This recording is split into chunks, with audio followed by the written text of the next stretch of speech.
All right, so I decided, you know what? I just pick her up at 4 o'clock. Let her look at her looking up at the. She's walking past me, looking up at the scaffold. Um, but yeah, see, that's what That's why it don't make no sense, right? Look at what they're doing. Instead of bringing the kids into the cafeteria, okay, like what they would normally do after school, they decide that they're going to tell the parents to go to the other door, the front door, and the bedroom side door, and and you can see many parents out there, and then they're calling each child's name one by one. It's like, come on now, you're gonna have parents waiting out there for look how long that line is. Okay, that line goes around the block. I mean, it's ridiculous. You know what I'm saying? I mean, as educators, you would think that there'll be more, they'll have more common sense, right? Remember, being smart and having common sense is two different things. Okay? You can be smart with no common sense, and you can have a lot of common sense, but you're not as smart. All right? So, it's ridiculous, right? So that's after they told me about this. After the parent told me, she has to go pick up the kids. I have to go pick up Melissa. Look, NY Predator Department again show up. Why? So why they did all of that? You see, as I got there, I started recording because they had the intercom on. Again, being surveilled, being listened to. This is what they'll do. Right? Sometimes what they'll also do is have people with walkie-talkie walk by. This used to do this a lot in the past.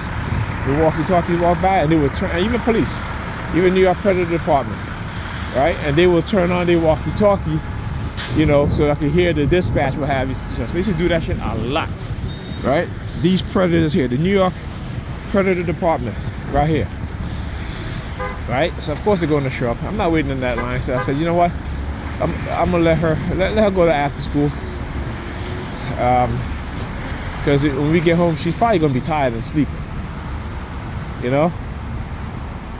Because again, she went to bed late. I'm sure she didn't go until like 12 o'clock, 12:30. If she went to bed at that time, probably even later. But like I said, they always got to show up, right? So I'm going to upload my videos. I haven't uploaded my videos in the past couple of days because I wanted to see what they're going to do with all the threats that they've been sending me. But I guess they started sending me a new subliminal message now. And it's about, staying over by Pam. Because again, the kids are failing, right? But again, when I talk about a destructive cult, this is what I'm talking about. They never see the destruction that they're causing until, it hits them in the face, right? You know what I'm saying? Until people start looking at them as the ones to blame, okay?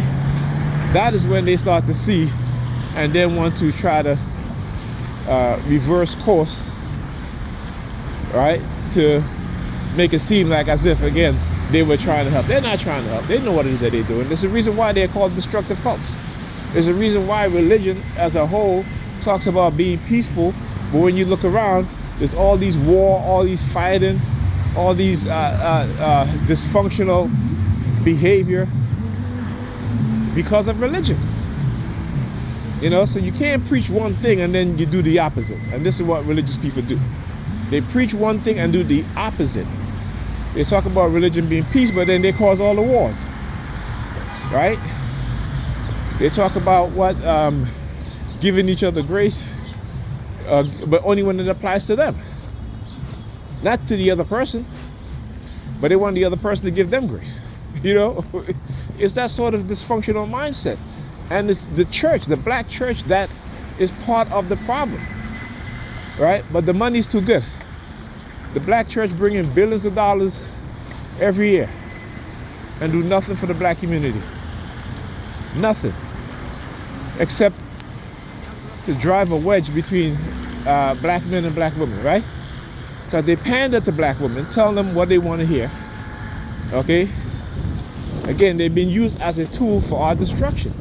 And you refuse to see it. All right, like I said, if you want to destroy a nation, you manipulate the minds and you destroy the minds of the women. Right? And this is what you see is happening. Our women's minds are being destroyed. The vast majority of them. And when you see women who know better cannot hold these dysfunctional women behavior, cannot hold them, or cannot correct them because of the fear of being attacked, you know, they remain silent. You know, when I keep telling them, you know, it is these dysfunctional behavior amongst these women and the men too. Let's not forget, but men, we will hold each other more accountable, or we will even hold ourselves more accountable. Okay, so you know, and that's a fact. Men hold themselves more accountable for things than women do. Okay, and like I said, the black church is being used as a tool to destroy the minds of black women. And because these pastors are raking in millions of dollars in their bank accounts,